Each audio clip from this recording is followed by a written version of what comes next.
We always think we're going to be far more wealthy and successful much faster than we really are. Just look inward and build yourself into what you need to be. You don't have to be super wealthy. Just find happiness in life. Welcome back, investor, to another episode of the Passive Income Adventures. We have Aaron Fragnito with us today. Aaron, I always say your last name wrong. I say it like French or something. Friend Fragnito. Am I pronouncing it correctly? Yeah, you nailed it. Italian. I'm an Italian guy. Okay, because you see the G and the N together, and I almost want to do like a Fragnito or something. But Ah, Fragnito. yeah, I'm a pizza. we're going to get into talking about passive income, careers that center around passive income, like what Aaron and I do, where we raise capital for commercial real estate, and how sometimes that can be passed off as a little bit of passive income. And no, it's a business, right? And All right. so we really like to dig in on the show, get deeper on what exactly passive income is and what it isn't, to make sure that the goal that you've set for yourself, you have realistic expectations when you go into either an investment as a passive investor, or if you're starting a business in real estate or any other kind of business that you're starting. So you have a realistic expectation of what is going to be happening in your own financial freedom journey. Aaron, why don't you kick us off by tell us a little bit about yourself? You give us your elevator pitch real quick, and then we can dive back into the past on how you started out and how you got to where you are right now. Sure. So my name's Aaron Fragnito, and quarter Italian. Just really stick with the last name there. Yeah. 50% Polish, then Irish, 20% Irish, just for the record. So I own a company called People Capital Group, and my business partner Seth Martinez and I, we have been operating this business since 2013. And I got started as a realtor in this business. But what we focus on now today is helping people build their wealth in real estate. And I think what sets us apart a little bit from other syndications or real estate equity groups out there is we focus strictly on New Jersey. We've done over 300 transactions in New Jersey. We know this market very well. We've built a fair amount of wealth here through apartment buildings and smaller multifamilies. We've done over 50 fix and flips. We have a debt fund that buys land and flips single family homes and multis and flips those, and investors participate in the debt fund. We also do equity funds. So we'll raise capital from family offices, registered investment advisors, and small accredited investors as well. So we work with all different types of investors. I have people that work with us, that invest with us, that are non-accredited school teachers and firefighters in our debt fund. And then I have accredited investors that put to work 100,000 to 700,000, that have family offices that write checks, minimum check size 5 million, or equity groups, minimum check size 25 million. We really focus on a pretty broad swath of different types of investors. We source off market deals. And I think our skill sets in really underwriting them, analyzing them, putting them together so investors can understand the investment risks and rewards, and also just looking at tons of bad deals to source one great deal for our investors, whether it's ground up development or an existing asset that needs repositioning. We developed an in-house property management company, so we manage a lot of these assets in-house, and that allows us to have a vertically integrated real estate investment firm that is more aggressive on repositioning these properties, more efficient, keeping our costs lower, and therefore returning stronger investor funds to investors, better returns to investors. Yeah, that's pretty much what we do in a nutshell. Nice kind of broad business here, but very locally focused. A lot of our investors are local, New Jersey, New York, and I believe that real estate is a local business. You want to have local boots on the ground. You want to know good contractors and service providers in the area, brokers and wholesalers and landlords, so you can source off-market deals. It doesn't mean you have to invest in your backyard. I grew up in Jersey. I went to college in Jersey. It's what I know, the market both Seth and I live in. But I think it is a market-focused business. And unless you're like a REIT or a large real estate firm, I think it's important to hone in on one or two real estate markets, learn them very well, and just be a master of that market. And that's normally how you're going to source the best deals, operate them the best, and get the best types of returns in real estate. Yeah, awesome. And that was just like a little free nugget that you dropped right there. When you're huge, you might be able to broaden out a little bit, but when you are smaller, or especially starting out, it's really important to have a niche. Most people do it backwards. They're like, I'll do mobile homes, I'll do RV parks, I'll do apartments, I'll do everything, but you're not really an expert at anything. And you can do everything at that point because you can do them all equally poorly. Digging into a niche is really important there. But this is an unconventional career path. I didn't really start hearing about it. I was in my 40s when I got into this. And I feel like, on the one hand, I wasted a lot of time.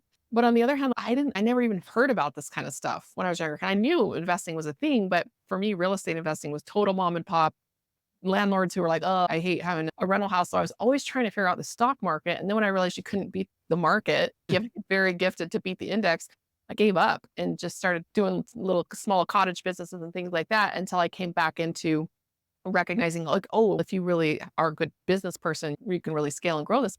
But I don't know if it's just because the rules changed in what was it, 2015, where you could advertise this kind of stuff, or why I was so late to it. But you've been doing this for quite some time and came into it fairly young. So can you walk us through that process of how you got into this pretty off the beaten path type of career?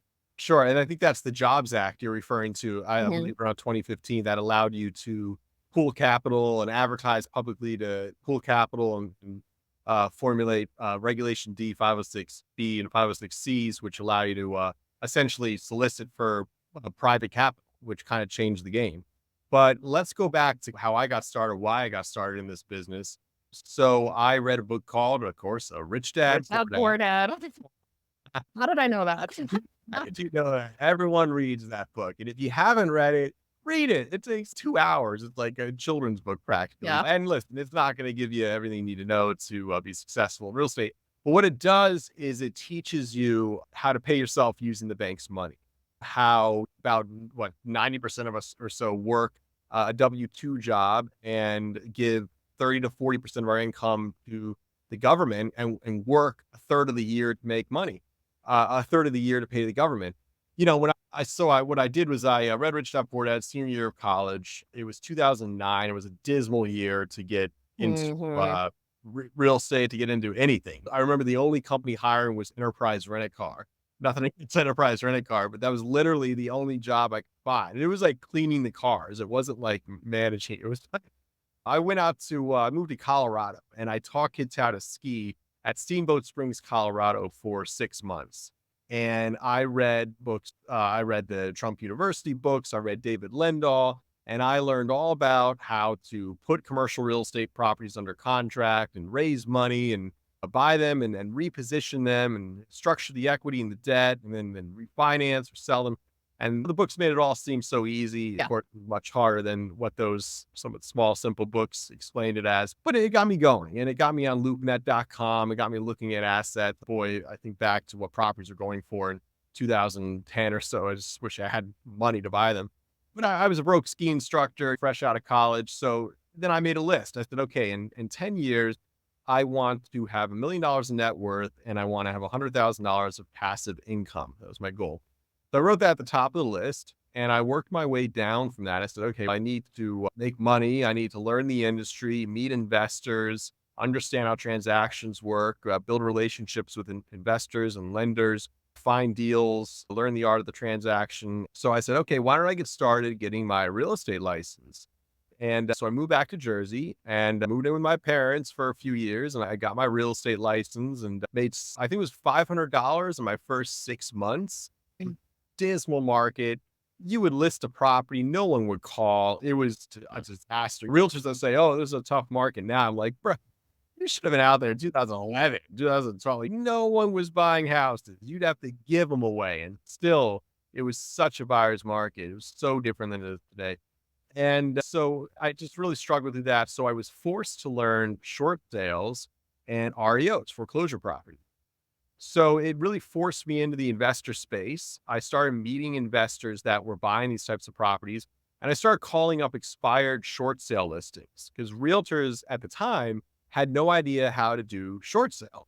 And I just taught myself online and some books and stuff like that, meeting people in the space. And I realized all the realtors were listing them at what they owed to the bank. So they'd list them for way too much money and no one would call. So these short sale listings would expire. Realtors hated them. It took so much extra work. They were trying to negotiate themselves with the bank. And I was like, nah, that's not the way to do it. The way to do a short sale is you list it at the fair market value or like 10, 15% below fair market value. So you get a bidding war going. And then when you get an offer, you submit it to the bank and you work with a short sale negotiating company who's going to negotiate on your seller's behalf against the lien holder. And they're going to work their own fees into the HUD and they're going to get paid separately and not take out of your commission. And by the way, if you list enough properties for sale at a discounted price, you start picking up investors that want to buy those properties at great prices. So all of a sudden, you start doubling in these deals. And then when you call a seller and say, hey, I want to list your property, by the way, I have a buyer, I'll get you an offer and a listing agreement on the same day. All of a sudden, you get a lot of listings, you get a lot of buyers, you start doubling in the deal, getting 6% of the commission. And then those investors would buy those properties for a discounted price. They would fix them up and sell them. The seller's debt would be completely erased. The seller would be happy. The banks insured the loans anyway because they knew they were crap loans and partially caused the Great Recession. And so they got reimbursed the loss anyway by your tax dollars. So that's a whole different podcast. At the end of the day, the banks didn't lose because they insured their crap loan. The sellers didn't lose because their debt was erased and they were able to move on and get out of the house. Often get like 20 grand from the bank in moving costs. We'd work that in as well. So I got pretty good at it, got pretty creative. And then of course the buyers would relist the properties with me when they're fixed up, flip the properties. So I learned how to flip properties. I started making commissions right and left. And all of a sudden I started meeting a lot of investors and going to investor groups. And then I started a real estate investment association. Now today it has about 5,000 members in it. It's called New Jersey Real Estate Association. Pretty creative name, right? Yeah, And then, hey, name your business what it it is. is. It is, right? Don't confuse the consumer. Yep. But yeah, and that helped me meet more investors and get into fix and flips. And I first teamed up with the wrong partner who was just getting out of bankruptcy, who ended up stealing money from our operating account.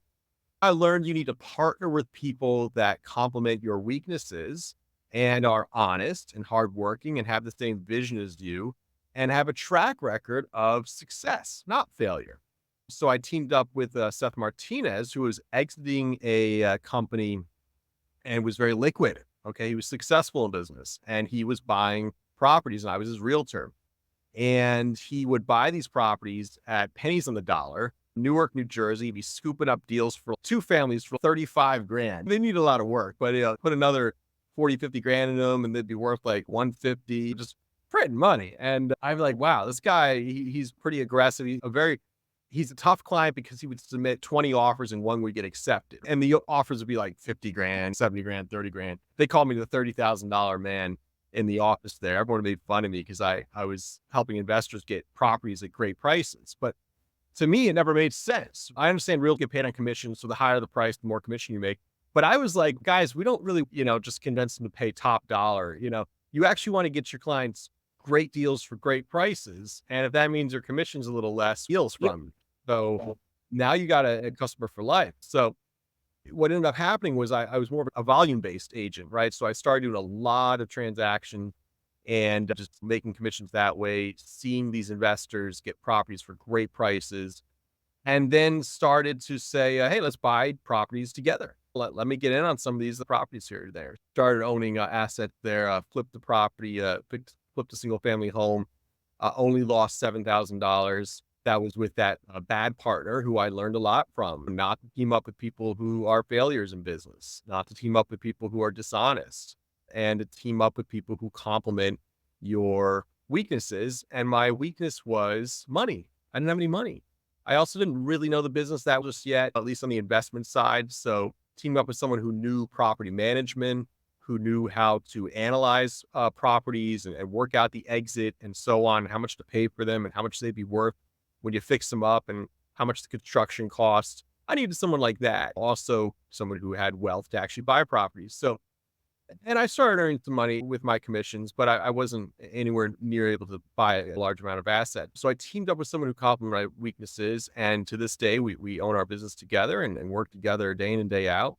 Seth primarily runs the debt fund. I'm primarily on the equity side, raising capital for larger scale investment opportunities. But at the time, I just really got started as an agent there and teamed up with different investors. And I bought my first 5-family for $135,000 in Newark, New Jersey. I put about $50,000 into it, and it was a wholesale deal, off-market deal near Rutgers University. Refinanced the money back out, bird the property, as they say, and in about a year, got my entire investment back out. I think I bought it with a hard money loan, put down a little cash as well. And now today it's worth probably about $800,000. I still own it. I've refinanced it twice. I've probably pulled out I don't know, 150, 250 grand on the property. I brought in a partner who owns 20% of it. To this day, he still owns 20%. I probably should structure that a little more wisely, but hey, that partner continues to invest in us, right? Because I've made him so much freaking money on his $30,000 investment from 10 years ago. So at the end of the day, we got started with smaller assets, fix and flipping properties, wholesaling properties as well, where you put a property under contract and sign the contract. And I was also still a realtor as well. I built a little team at Remax, kind of thrived there for some time. I had a staff. I learned how to delegate. That's why I was able to put in all those lowball offers for Seth because I was paying someone Mhm. $10 an hour to write up the offers. It was pretty straightforward. It's got a lot of rinse and repeat.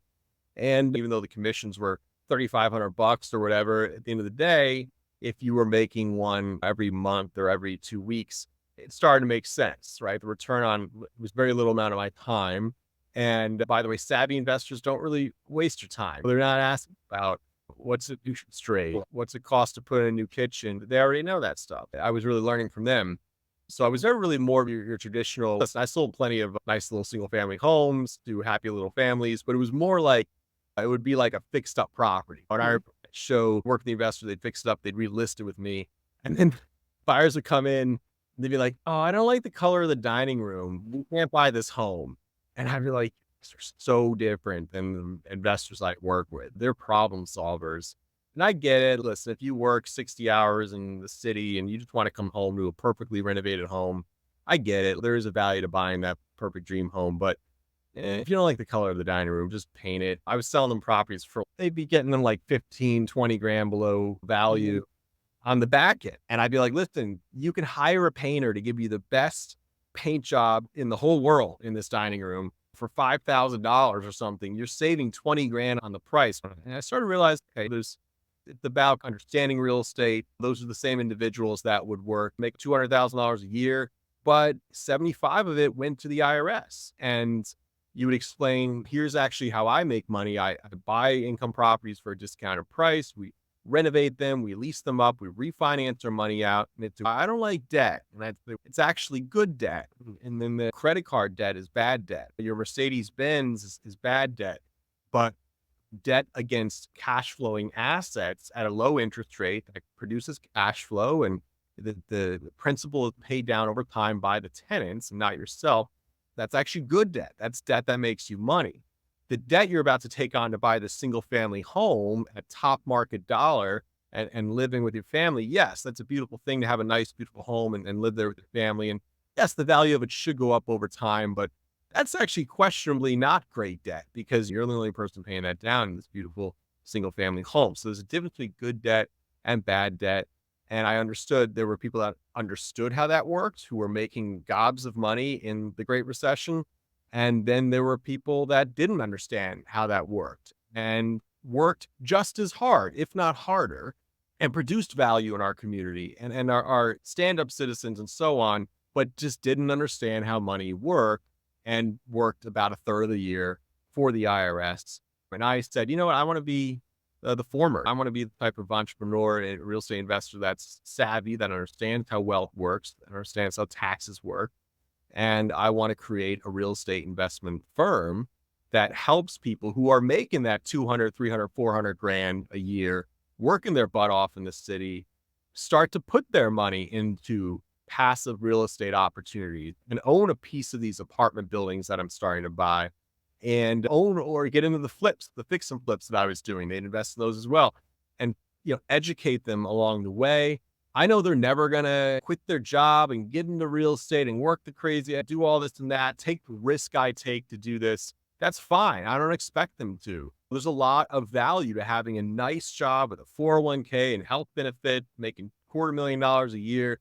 I get that. If you have 3 kids and a mortgage, you don't really have the option to just quit that and start flipping houses. So by investing passively with me, alongside me and other investors in these opportunities, those individuals could start creating passive income through cash flow and refinance proceeds or sale proceeds and tax depreciation to write off that cash flow and tax-free income on the refinance. So I was able to really create revenue streams for these investors and educate them along the way And now I have about 100 private investors that invest with us. Again, some big investors that put down $700,000 in a deal. Other investors that might put down $30,000 in the debt funds. And all walks of life there. But the bottom line is I've helped them create passive income out of the stock market, tax benefits as well along the way. And I'd like to think maybe open up their eyes a little bit to, hey, this is how you make money and using good debt through real estate. And you don't have to do all the heavy lifting. It's totally passive, monthly updates, quarterly financials, quarterly cash flow distributions. But this is how it works. And now that's also nice to educate people and help them live a better life and afford the things they really want in life. And maybe one day not have to work so many hours and just get to retirement sooner. Yeah, amazing story because there's so many things in there. My kids were probably like 10 in 2008, 2009, my oldest. And it didn't really occur to me at the time that real estate or like the economy, it works in like 10-ish year cycle. And so everybody who was your age, who was getting out of college, or my friends who had kids who were your age, and they were coming into that economy and they were just really struggling and just trying to figure out like I can only get a job at Enterprise Rent a Car and I had live with my parents and all the things that you're talking about. But one of the words that you said that struck me was creativity. You had to go out and you had to do things a little bit differently, like figuring out short sales or figuring out like, hey, right now I'm going to do a volume business and how am I going to make that work? A delegation, all those things that to creatively make money. Cause I feel like we're in another down cycle right now, nothing like 2008, right?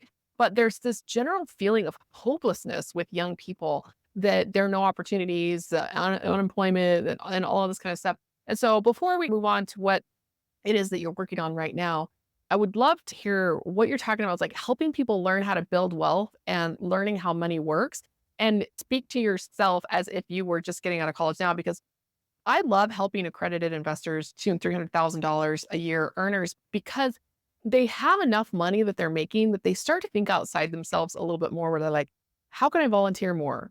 Like, how can I spend more time with my kids? How can I improve my community, run for office? These kinds of things that they want to do. And I just need to give them a little bit of push to help them figure out like how wealth works, how money works so that they can free up their time a little bit more and start to think outside the box. But if you had to go back and teach a younger person who's not an accredited investor and who's feeling like a victim of the economy right now, give a little word of advice, and then I will play it back for my own young adult kids and all of their friends. Historically speaking, the unemployment rate is incredibly low, meaning there's a lot of job opportunities out there. If we're talking statistics and numbers, another thing is in interest rates, yeah, they've gone up a little bit in the last couple of years. But again, historically speaking, they're like par, they're average, they're right where they've been over a 100-year average. There's been basically free money for the last decade that the government's just given away to artificially boost the Mhm. economy. And I get it. Listen, if you watch a lot of news, which I probably watch too much of it, you start to lose faith in a little bit, perhaps the leadership we're experiencing right now, just like how there's a lot of the whole like social media thing. Look at me, Mhm. look at my car, look at my lifestyle, look at my perfect body. And it's tough because you got to understand what you're getting is a false glimpse of those people that are just really, hopefully, on the inside, not like, but perhaps very empty on the inside. And what I've found is, first of all, you do have to look inward. And I do enjoy having a higher power, having faith in God, and knowing that I am a child of God and that I do have purpose in this world and I am created in love. And I think that's a good basis to in your life as well. I think faith is extremely important, maybe something that younger kids put by the wayside these days. But I think that should come back as being cool again. And secondly, get off social media, get off the news. It's all just depressing. And I'm a hypocrite in my own way. I still get my fill of news in the evening time and I enjoy a little YouTube clip here or there, making fun of the politicians I don't like and so on. So hypocritical of saying that, but taking care of yourself, exercising, try to exercise 5 days a week, try to eat right, take care of your body. You're not going to be a supermodel, but just try to stay in shape, try to take care of your body, try to have a higher power and understand the purpose of that higher power and what that teaching is. It doesn't even have to be a particular religion. It can just have spirituality and a higher power and kind of gratitude as well, grace. And then more importantly, understand that things don't come easy. It's going to be hard work. It's going to take you're young. I mean, I always thought by the time I was 28, I'd be driving a Ferrari and I'd had 3 girlfriends. And that was like my goal, you know. Now I'm almost 38. I drive a pickup truck. It's red like a Ferrari. I recognize that I drive a pickup truck because I can put my dirt bike in the back of it and go riding out in the woods and enjoy nature and do the things I love doing. But also, we always think we're going to be far more wealthy and successful much faster than we really are. Heck, even if I could afford a Ferrari, I wouldn't buy it because it'd be a terrible investment. I'd rather put that $250,000 in cash into real estate probably, or some type of diversification of different investments. Understand that it's just overload, right? The Yeah. media is overload, social media is overload. And man, just look inward and build yourself into what you need to be. You don't have to be super wealthy. It's just find happiness in life. Oh, it's so good. And one of the reasons I ask is because even though the target audience of this show is really the Gen X, kind of like 45 to 55-year-old, Mhm. they're not going to start a multifamily business. They don't want to become landlords. They really want to just put money in a deal with an operator like yourself or like us who are really into watching over the business and making sure that we give them a great return on their money. But when I look at the analytics on this show, the Gen Z really they consume podcasts at a very high level. And so about half of my audience are people who are like 25-ish, 18 to 25. And it's actually really surprising to me every time I look through my analytics. And I interviewed my daughter, my 18-year-old daughter on the show a couple of months ago and just asked her from her perspective, like, how's the world going? And what you just said there, it just goes to show that, yeah, things are harder. I feel like houses versus in comparison to wages, much, much, much higher. But the creativity that you mentioned in the previous section, it really comes into play here. You got to stay positive, you got to stay healthy, and you got to be creative. Mhm. Creativity doesn't do anything without hard work, but if you can marry those things, you really can create some great things. So, having shown that in your own life, and why I wanted to highlight the fact that you were coming out of college in 2009 in a much worse situation and recession than we're having right now, and you put that creativity to work. I just would love you to catch us up to the present day and tell us about what you're working on right now and how that can help us in our own career and wealth building journey. What I've realized is the pinnacle of my, I think, the real estate career here is learning how to raise capital on a large scale and understanding the art of raising capital. Because if you can utilize OPM, other people's money, and understand how to be responsible stewards of other people's capital, and also how to raise and attract capital on a large scale, then the sky is the limit with whatever asset class you're in. We happen to be in real estate. So for years, I would be raising capital at real estate associations. I still go to real estate associations and I speak there, and there's people looking to self-direct their IRA and this and that, and that's great. And about 40% of our investors are just like that, people that are self-directing their IRA and hardworking Americans that are just looking to build their wealth in one way or another. And that is what has gotten us to where we are today.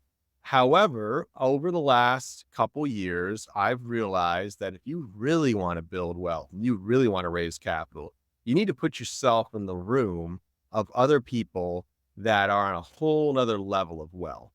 Wealth is an interesting thing.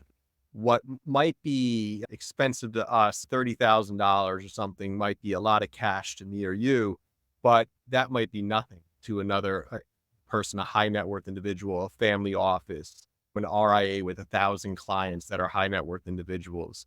Understanding how money works and accessing individuals with large amounts of money who have a problem. They need to preserve their wealth. They not just grow it, but preserve it. See, when you get to a certain level of wealth, it's not so much about hitting home runs and just crypto excitement. I'm going to, get a 300% return in 6 months. That's like the opposite mindset of someone with true wealth. They want to preserve their wealth through tax strategies, through brick and mortar assets, through asset classes that don't move like lightning, that have growth over time and beat inflation, but also don't end up with you owing a ton of tax, and don't end up with you the potential of losing your principal. First of all, you want to understand how wealthy people look at money, and that will help you also create your own personal wealth. Secondly, you want to put yourself in the room. It's definitely a space where you have to be prepared.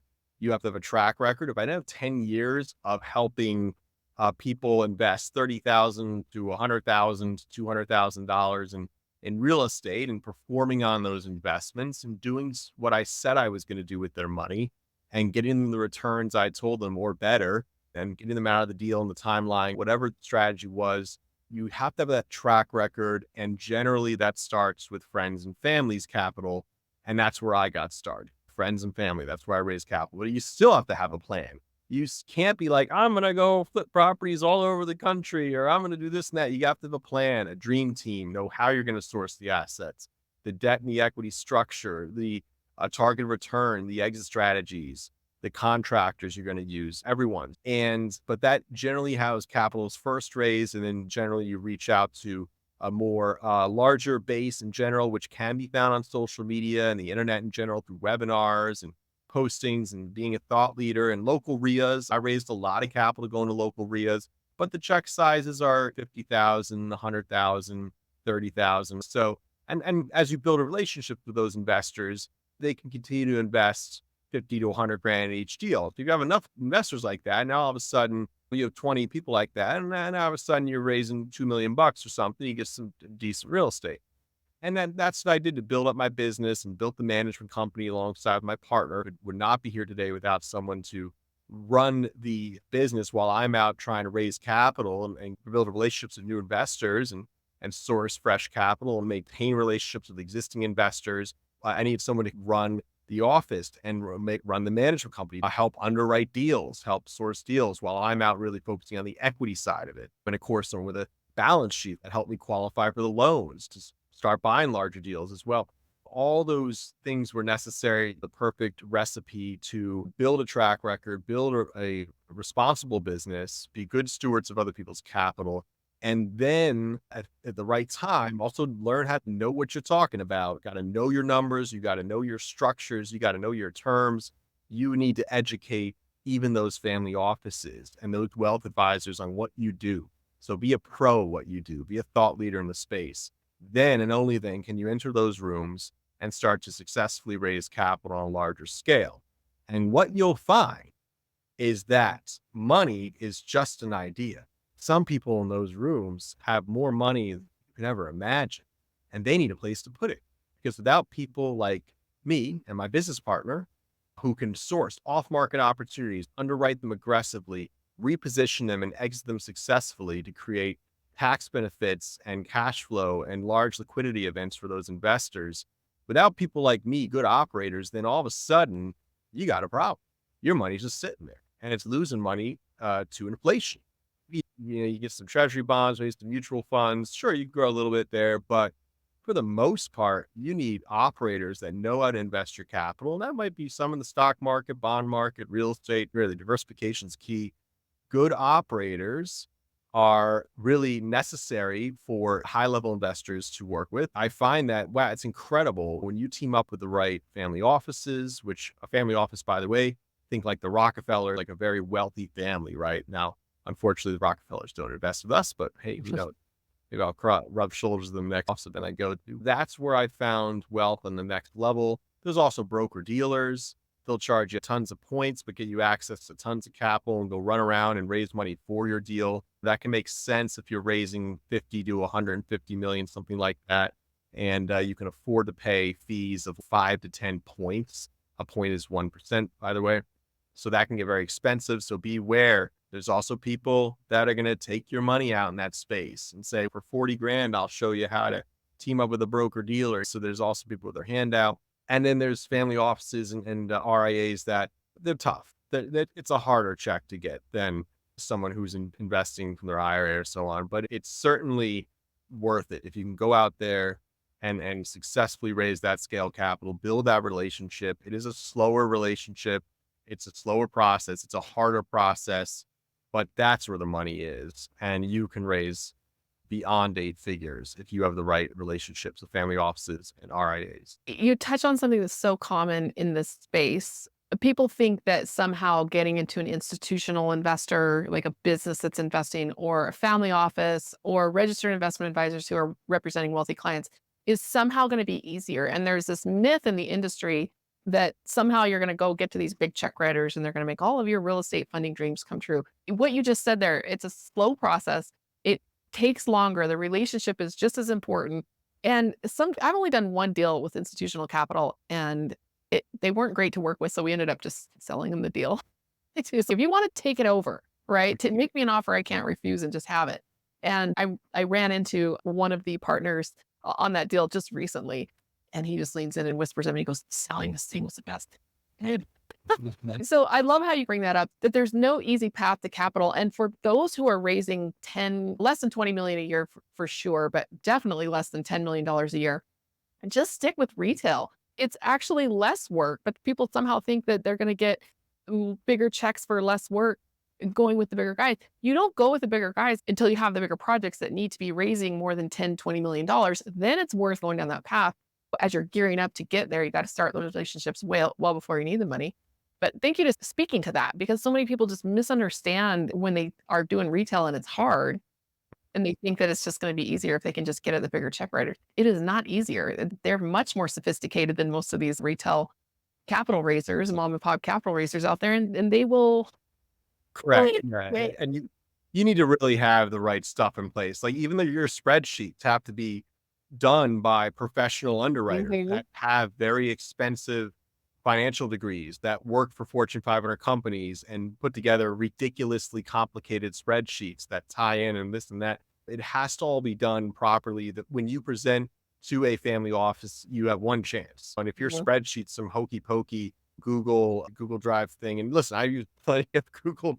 I still use Google Drive Yeah. spreadsheets. Nothing Yeah. against it, but I then when I toss up to my underwriting team, we go to Excel and we really dig in and use the right tools. But I'm smart enough to know that I'm not smart enough to create that in-depth Excel spreadsheet, nor should I spend the 18 hours it takes to do it. I have my first level kind of Google spreadsheet thing that I would go on and poke in the numbers, say, okay, this deal might have legs. Let me talk to my underwriting team. But yeah, you got to understand also the costs start really growing when you're talking about raising capital on a larger scale. Your PPM, your private placement memorandum gets more complicated. Your operating agreements, your pitch deck can take a long time to get that made. By the way, again, use a professional. Don't spend 3 days on PowerPoint. Yeah, you use Emma here. Use a real team that knows how to really create a beautiful pitch deck.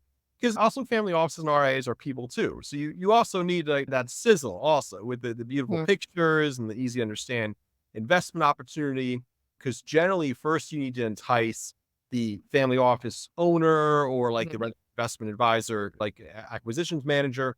And those people might not be the analytical, like in depth. They'll understand what an IRR is and know what they're looking for, and they'll have a good understanding of how the investment work. But then they'll toss it up to their underwriting team, which has to speak the same language as your underwriting team, literally and figuratively. So you have to get a little bit of both. You got to have some sizzle, which is the pictures and the beauty to it, but also the depth behind it. And then they dig into your track record. They might request third party reports to see your track record or dig into the deal. A third party report is minimum $22,000. Again, like if you don't have some cash laying around, if you haven't done some deals, you're not going to go walk in and get family office capital. It's very difficult. That is the ultimate goal to grow into that. And it's once you're in the room, successfully raising capital at scale, it does get a little easier. But it takes time. Start with the smaller investors, start with people, talk about IRAs, learn how self-directed IRAs work. I still work with self-directed IRA investors all the time. I'll have a call with someone looking to put 30 grand to work from their IRA. And then my next call will be the family office who says my minimum check size is 25 million, or an equity group says our minimum check size is 25 million. So it's a pretty interesting day, and I'll talk to them differently, but the same in a lot of ways too. Same things that they want trust. And quite frankly, someone who has 100 grand in their IRA and they're giving you 30 of it, that's different than an equity fund that has 2 billion AUM and they're giving you 25 million. They're actually giving you less of their money at the end of the day, right? But obviously, you gotta know your stuff either way. But it is a different conversation ultimately with each party there. But yeah, an interesting space. Great info, especially for the listener who's more of an active investor, maybe thinking about jumping into this as a business. I'll just tell you right now, who most people I know who reach out to me and they're like, "How do I get into multifamily real estate or how do I get into commercial real estate?" And they say, "I want to make more passive income and spend more time with my family." And I know I've told this, I said it so often, and they never say, "I know it's going to be hard for 5 years or 8 years or whatever, but eventually I want to retire early." And I think just stay with the thing you're doing right now that makes good money and just aggressively invest passively, right? And you'll Yeah. probably do better in that case, have more passive income and get the time with your family because unless you want to start a business and grow a business because you have a passion for business and you have a passion for serving passive investors, I just don't think people realize what they're getting into. And I think that the whole purpose of this show and my investing club is where people come in. Most of the people who join my joint venture club want to do their own thing and start their own company and all that. But they end up just being like, this isn't what I thought it was going to be. And they go back to what they were doing and really rededicating themselves to their career and becoming great passive investors through the time and the education. So I've noticed like B2C, B2B, like the marketing is not that much different because most of the guys, like you said, they're people in those offices and they're used to being marketed to on the consumer level. They're going to buy a car, they're going to buy a Coke. It doesn't matter. Like they're used to that. So the marketing itself isn't that different, but the conversations can be very different because the structures widely vary on how they're going to do a deal. So I like that you show that yes, it's the same, but it's also different at the same time. And I don't think a lot of people see the different part of it or realize what they're getting into. So, with that said, I'm going to take us into the future for you because, like you said, you're under 40 and you have a long career ahead of you. You've already gotten into some of those much larger deals, much larger check sizes, and you've had to creatively source different sources of capital. Take us forward 10 or maybe in your case, I usually say 5 years, but in your case, probably like 15 years. And tell us what's coming up for you, both professionally and personally, on your own passive income journey. Because sometimes do you see your investors who have built so much wealth and they're just enjoying, they could retire at any moment, enjoy all their passive wealth, but they keep working because they want to. How has that impacted you and your own goals for your business and for your personal life? Yeah, so my main goal is to be a good father. And a good father entails an honest businessman, successful businessman that can support his family, a good role model, I think a God-fearing man as well. And I also want to build real, true wealth. I think in today's world, wealth is power. Wealth is being able to, your church has a leaky roof and you can put a new one on it. Mm, If you're involved in politics, you can make a very big difference, get behind the right candidate and have the right impact on local government or even national government. And being able to donate to nonprofits, being a philanthropist. And I like World Vision. Every $50 creates water for a child for their life. And I know there's always some caveats to that, but yeah. an incredible idea, right? And just so what is $50? That's if you develop a business that buys $50 million asset and you can buy one a year and own 10% of that and then build from there, you can get a lot of children, a lot of water in Yeah. Africa. You can make a real difference in this world. And that is all what it's about. Money is it's a number on a screen. It's a bit of a game in the way that you got to figure out how to avoid the IRS from getting most of it legally, ideally. And so it's understanding how to build relationships with people that have a problem, meaning they have money that's not working for them, and of all different shapes and sizes, big investors, small investors, and solving that problem for them with an honest company that does produce consistent returns. But it, I work my butt off. This is not easy stuff. This is Yeah. not for everyone. I get told nasty things. These equity groups, if they could spit in your face, they would. It's amazing how much they can mistreat you because they know they have 2 billion AUM and they're gonna just treat you like crap. And yeah, it reminds me like online dating or something. Yeah. It's miserable. And it's not for everyone. It's Yeah. high stress, high responsibility. I have family offices that call me on Sunday mornings, Sunday after that call me on Easter Sunday just to see if I'll pick up the phone. It's not what you think it is. It's hard to run a business. It was extremely stressful to get to where I am, and it's still extremely stressful. There's some money that trickles back down to you at the end of the year, but you got this and that. I don't pay myself a salary. I eat where my investors eat. I earn a little cash flow, I earn some refinance capital here and there, but you got to make sure you put that money away because it might be another 6 months till you have another refinance or sale of an asset. It's the grass is always greener on the other side. I have investors that have been investing with me for 10 years. They make a lot more than I do, right? They Yeah. get the majority of the returns because they took the majority of the risk by bringing in the capital. So Mhm. you have a good job and you're good at something and you get paid a lot of money to do it, don't get too caught up in this. Build your dream by investing wisely and multiplying your wealth passively with good operators. And it doesn't have to be real estate. There can be a number of different asset classes to diversify your wealth. That's the best way to invest. If you're really good at something, if you're a damn good TPA and you can make 250 grand a year doing that, keep doing that. That's it. You cracked that code.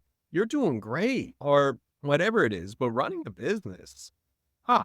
Certain days, I think to myself, man, I should have just kept being a realtor. And even being a realtor, that was 7 days a week I was working. Yeah. Just running your own business. That's why I got into running a real estate investment firm because I wanted to work Monday through Friday, 9 to 5. So that's my plan. Now, I do have a better work-life balance now than I did as a realtor. There's no doubt about it. Being a realtor is tough, especially the level I was at. So it was tough, and I do have a better work-life balance now. And, but wealth is funny. I know people that are worth $400 million and they're miserable. Yeah, absolutely miserable and terrible relations with their family. And I know people that have $32,000 in their IRA and they want to give us 30 of it. And I have to say, sorry, your retirement money. You're not diversifying. Call me back when you have 60 and I'll take half of it. All right. That's like the most risk I want you to take. Yeah. It's the glam. Sure, they're working. They got to be somewhere early in the morning and they probably get home late at night, but money doesn't buy happiness. Money makes it easier to pursue happiness. So find someone you love, create a family, find a higher power, work hard, do something that you halfway enjoy, and invest that capital wisely along the way.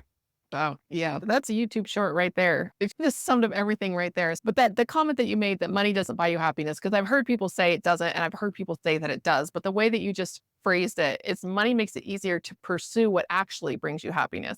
And Mhm. so I think I'm going to put that up in a poster behind me when I do a podcast from now on, because that's probably some of the best advice that I've heard about pursuing wealth on this show. So listener, remark, and remember, it's never easy. Even passive investing is not easy, but at the same time, add value where you can add that value. And just even I passively invest in other people's deals. It's just part of investing. You just got to make sure that your money is put to work. My money makes the same as my investors' money. I just work and in the business and they don't. So it's a similar type of thing. Anyway, Aaron, tell us how people can get a hold of you and quickly just why people should get a hold of you. I always love to hear the why behind that. Sure. So we have a website, peoplescapitalgroup.com. We have ebooks, over 160 podcast episodes, webinars, and so on. We also have a real estate investment association called New Jersey Real Estate Network that if you're local to New Jersey, we meet up. We do like quarterly events now. We do building walkthroughs. We do general networking events. So those are great ways to meet us. I generally speak in the tri-state area about once a month at different RIAs. And so that's how you can connect with us. Now, as far as why, it's really depending on what you're looking to do. Are you looking to invest passively and learn about real estate investing and build your wealth exponentially? Then we could be a good fit. There's lots of options out there, but I think what people like about us is we're very locally focused. You don't have to be local to invest with us. We have investors all around the country, but we've honed in on a market, learned it very well, have over a 10-year track record here. And the bottom line is if you sign up for an investor call with me, I actually speak with you. So I'm going to ask you about your investment goals. I'm going to talk to you about where we've been and where we're headed and what we have right now available to investors if you're qualified in one way or another. And I'm all about educating investors. You got to know what you're getting into. You got to have an investment strategy that aligns with ours. And I'm not just going to bing you over the head and say, yeah, wire your money here. There's a process. We get to know each other. We want to make sure we align, make sure we have the same vision of building our wealth together and keeping our money instead of giving it to the IRS. And that's what I like to do. So if that sounds good to you, give me a call. If not, you can call Emma. Yeah, definitely. Thank you so much for sharing that. And what's the name of your podcast?